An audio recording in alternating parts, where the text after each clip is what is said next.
వైశాఖ పురాణం 20వ అధ్యాయం. పాంచాల రాజు రాజ్యప్రాప్తి. నారద మహర్షి అంబరీష మహారాజుతో వైశాఖ మహత్యం ఇట్లు వివరింపసాగెను. శృతదేవుడు శృతకీర్తి మహారాజా వినుము. శ్రీహరికి మిక్కిలి ఇష్టమైన వైశాఖ మాస వ్రతమును దాని మహిమను వెల్లడించు మరి ఒక కథను చెప్పుదును వినుము. పూర్వము పాంచాల దేశమున పూర్వేశుడు అని ఒక రాజు కలడు. అతడు పుణ్యశీలుడను మహారాజు పుత్రుడు. అతడు తండ్రి మరణించిన పిదప రాజయ్యను. అతడు ధార్మికుడు, మహావీరుడు. తన శక్తియుక్తులచే విశాల భూమిని పరిపాలించెను. పూర్వజన్మ దోషము చేత అతడు కొంతకాలంలో సంపదను కోల్పోయాను. వాని అశ్వములు, గజములు ఉన్న బలము నశించెను. వాని రాజ్యమున కరువు ఏర్పడను.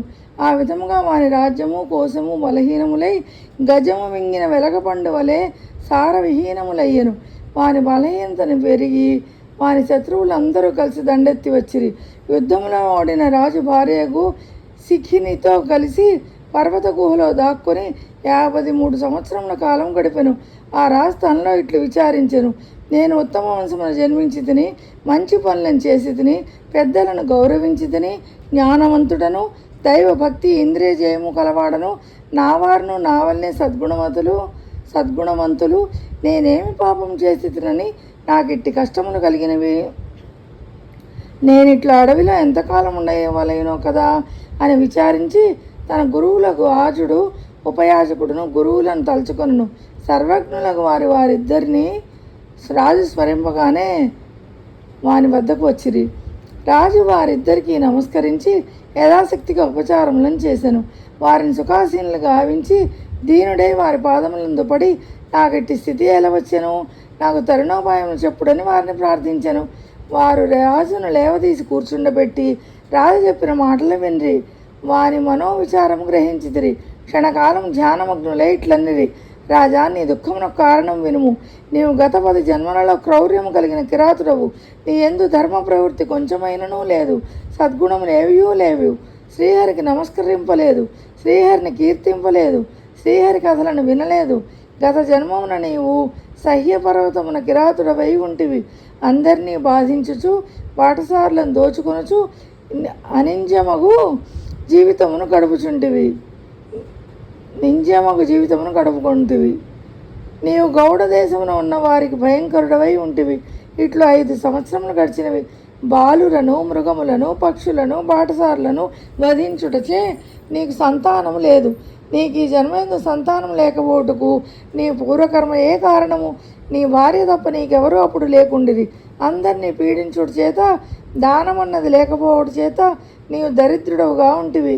ఇప్పుడు అందరినీ భయపెట్టుటచే నీకిప్పుడు ఈ భయం కలిగెను. ఇతరులను నిర్దయగా పీడించుటచే ఇప్పుడు నీ రాజ్యం శత్రువుల అధీనమైనది. ఇన్ని పాపములను చేసిన నీవు రాజకులమున పుట్టుటకు కారణం వినుము. నీవు గౌడ దేశమున అడవిలో కిరాతుడవై గత జన్మలో ఉండగా ధనవంతులకు 2 వైశ్యులు, కర్షణుడు అను ముని నీవున్న అడవిలో ప్రయాణించుచుండిరి. నీవు వారిని అడ్డగించి బాణమును ప్రయోగించి ఒక వైశ్యుని చంపితివి. 2వ వైశ్యుని చంపబోతివి. అతడును భయపడి ధనమును పొదరింట దాచి ప్రాణరక్షణకై పారిపోయాను. కర్షణుడను మునియు నీకు భయపడి ఆ అడవిలో పరిగెత్తుచు ఎండకు దప్పికకు అలసి మూర్ఛిల్లెను. నీవును కర్షణుడిని సమీపించి వాని మొహంపై నీటిని చల్లి ఆకులతో విసిరి వానికి సేవ చేసి వాని సేద తెచ్చిదివి. అతడు తేరుకున్న తర్వాత నీవు ముని, నీకు నా వలన భయము లేదు. నీవు నిర్ధనుడవు. నీవు చంపిననేమి వచ్చును, కానీ నిన్ను చంపిన ఏం వస్తుంది? కానీ పారిపోయిన వైశ్యుడు ధనమును ఎక్కడ దాచినో చెప్పుము, నిన్ను విడిచేదను. చెప్పనిచో నిన్ను నువ్వు చంపెదను అని వారిని బెదిరించితివి. ఆ మునియు భయపడి ప్రాణరక్షణకై వైశ్యుడు ధనము దాచిన పొదరింటిని చూపెను. అప్పుడు నీవు ఆ మునికి అడవి నుండి బయటకు పోవు మార్గమును చెప్పితివి. దగ్గరలో ఉన్న నిర్మల జలము కల తటాకమును చూపి నీటిని త్రాగి మరింత సేద తీసి పొమ్ము. రాజభటులు నాకై రావచ్చును, కావున నేను నీ వెంబడి వచ్చి మార్గమును చూపజాలనని చెప్పితివి. ఈ ఆకులతో విసురుకొనుము. చల్లని గాలి వీచినని వానికి మోదుగా ఆకులనిచ్చి పంపి నీవు అడవిలో దాక్కుంటివి. నీవు పాపాత్ముడవైనను వయస్సుని ధనం ఎచ్చట ఉన్నదో తెలుసుకొంటకి ఆ మునికి సేవలు చేయటం వలన వారిని అడవి నుండి పోవు మార్గమును, జలాశయ మార్గమును చెప్పుట వలన ఆ కాలమున వైశాఖ మాసం ఒకటచే నీవు తెలియక చేసినను, స్వార్థంతో చేసినను, మునికి చేసిన సేవ ఫలించింది. ఆ పుణ్యం వల్ల నీవు ఇప్పుడు రాజవంశమును జన్మించితివి. నీవు నీ రాజ్యమును పూర్వపు సంపదలను వైభవములను కావాలనని అనుకున్నచో వైశాఖ వ్రతమును చేయము. ఇది వైశాఖ మాసము. నీవు వైశాఖ శుద్ధ తదియందు ఒకసారి ఈనిన ఆవును దూడతో పాటు దానం ఇచ్చినచో నీ కష్టములు తీరును. గొడుగునిచ్చిన నీకు రాజ్యము చేకూరును. ప్రాతకాల స్నానము చేసి అన్ని ప్రాణులకు అందరి సుఖమును కలిగింపుము. నీవు భక్తి శ్రద్ధలతో వైశాఖ వ్రతమును ఆచరించి శ్రీహరిని అర్చించి శ్రీహరి కథలను విని యథాశక్తి దానములను చేయము. లోకములన్నీ నీకు వశములగును. నీకు శ్రీహరియు సాక్షాత్కరించునని వారిద్దరును రాజునకు వైశాఖ వ్రత విధానమును చెప్పి తమ నివాసమునకు మరలిపోయిరు. రాజపురోహితులు చెప్పినట్లుగా వైశాఖ వ్రతమును భక్తి శ్రద్ధలతో ఆచరించెను. యథాశక్తిగా దానములను చేసెను. వైశాఖ వ్రత ప్రభావం వలన ఆ రాజు బంధువులందరూ మరల వాని వద్దకు వచ్చిరి. వారందరితో కలిసి ఆ రాజు తన పట్టణమైన పాంచాలపురమునకు పోయెను. శ్రీహరి దయ వలన వారి శత్రువులు పరాజితులై నగరమును